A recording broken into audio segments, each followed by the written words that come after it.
Desa Karangwetan selalu diselimuti kabut setiap menjelang tengah malam. Penduduk percaya kabut itu bukan sekadar embun yang turun dari perbukitan, melainkan napas para arwah yang tidak pernah mendapatkan ketenangan. Tak seorang pun berani keluar rumah setelah pukul 11 malam. Apalagi melewati jalan menuju pemakaman tua di ujung desa. Di sanalah semuanya bermula. Sudah hampir 2 tahun, warga kehilangan gadis-gadis muda secara misterius. Sebagian ditemukan dalam keadaan meninggal dengan wajah penuh ketakutan, sementara sebagian lagi lenyap tanpa jejak. Polisi pernah datang. Mereka menyelidiki selama berminggu-minggu, namun tidak menemukan apapun selain makam-makam tua dan sebuah gubuk reyot yang telah lama kosong. Kasus itu akhirnya ditutup. Penduduk memilih percaya bahwa semua itu ulah makhluk gaib. Namun seorang pemuda bernama Arga, 28 tahun, tidak mempercayai cerita tersebut. Ia baru kembali ke desa setelah ibunya meninggal dunia. Rumah peninggalan orang tuanya berdiri tak jauh dari jalan menuju kuburan. Malam pertama di rumah itu, Arga terbangun karena suara seseorang mengetuk jendela. Tok, tok, tok. Saat tirai disingkap, tak ada siapapun. Namun di bawah jendela terdapat bekas telapak kaki berlumpur. Bentuknya bukan kaki manusia, melainkan jejak kain kafan yang diseret. Arga mencoba mengabaikannya hingga pukul 12 malam. Terdengar suara perempuan menangis dari arah kuburan. Tangisan itu begitu pilu hingga membuat bulu kuduk berdiri.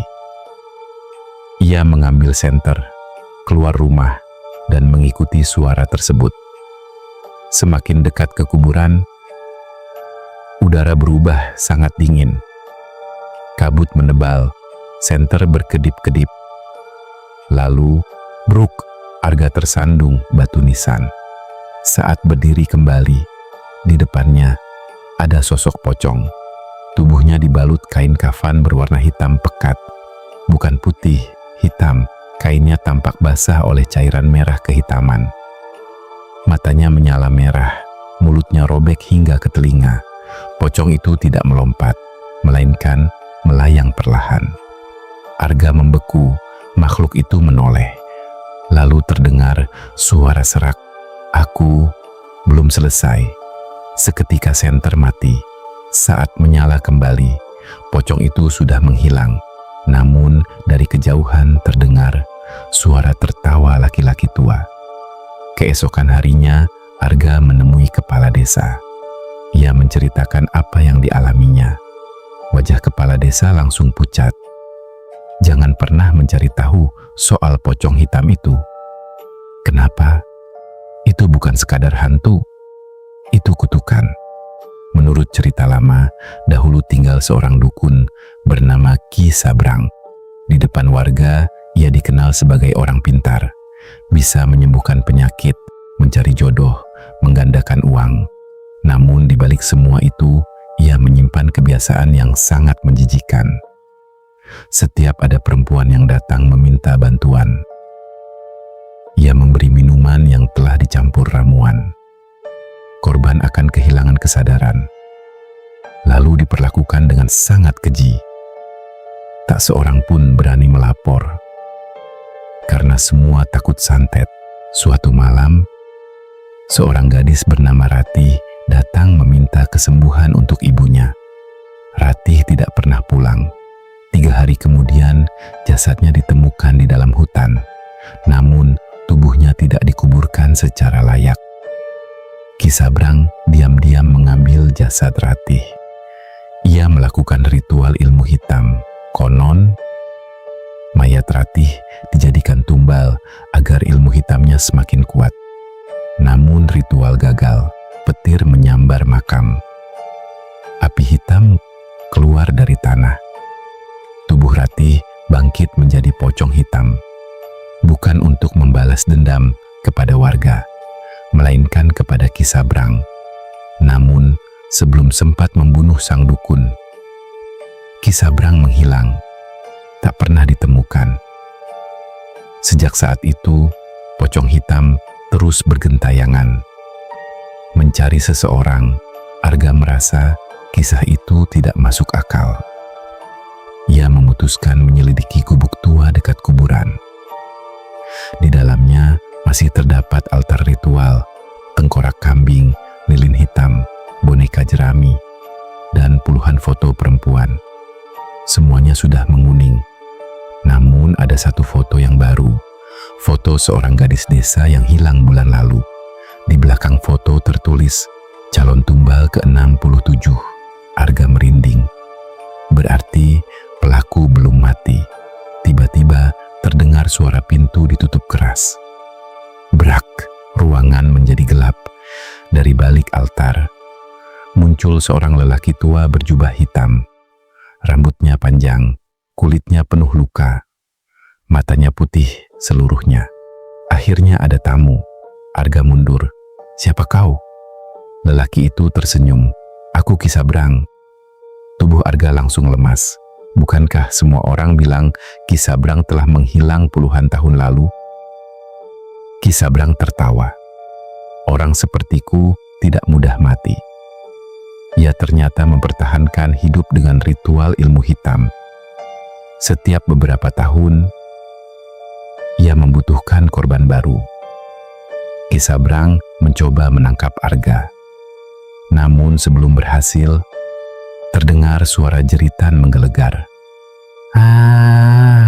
Tanah bergetar, kuburan retak. Kain kafan hitam muncul dari dalam tanah. Pocong hitam datang, matanya kini mengeluarkan api merah. Ki Sabrang panik. "Tidak!" Pocong itu melayang sangat cepat. Dalam sekejap, leher Ki Sabrang dicekik. Namun sang dukun membaca mantra. Asap hitam menyelimuti tubuhnya. Pertarungan mengerikan pun terjadi. Kuburan meledak. Batu nisan beterbangan. Pohon-pohon tumbang. Arga hanya bisa menyaksikan. Sesekali terdengar suara perempuan menangis dari segala arah. Seolah semua korban Ki Sabrang ikut datang. Mereka mengepung sang dukun. Ki Sabrang mencoba melarikan diri. Namun tangan-tangan hitam keluar dari tanah. Menarik kedua kakinya, ia menjerit ketakutan. "Tolong!" Tak ada yang menolong. Pocong hitam berdiri tepat di depannya. Lalu perlahan, kain kafan pada wajahnya terbuka. Wajah Ratih terlihat, namun sudah membusuk. Air mata darah mengalir dari matanya. Suara lirih terdengar, "Semua dosamu dibayar malam ini." Pocong hitam memeluk tubuh Ki Sabrang. Tubuh sang dukun langsung menghitam. Kulitnya mengelupas, dagingnya membusuk hanya dalam hitungan detik. Jeritannya menggema ke seluruh desa. Lalu, tubuhnya berubah menjadi abu. Angin malam menerbangkan sisa-sisanya. Semua arwah perempuan yang selama ini gentayangan perlahan menghilang. Mereka tersenyum untuk pertama kalinya. Kabut mulai menipis. Suasana menjadi hening. Arga mengira semuanya telah selesai.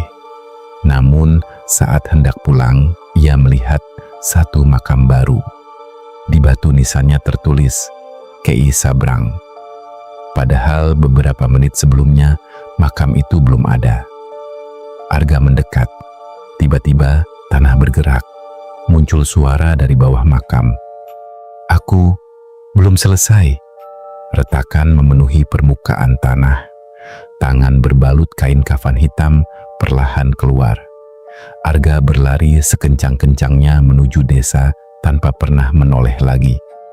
Keesokan paginya, warga menemukan makam itu benar-benar ada, tetapi tidak seorang pun mengaku membuatnya. Sejak malam itu, tak ada lagi orang yang berani melewati pemakaman tua setelah matahari terbenam. Sesekali, ketika kabut turun dan angin bertiup pelan, Warga mengaku mendengar suara kain kafan bergesekan di antara pepohonan. Disusul tawa serak seorang lelaki tua yang kemudian berubah menjadi jeritan panjang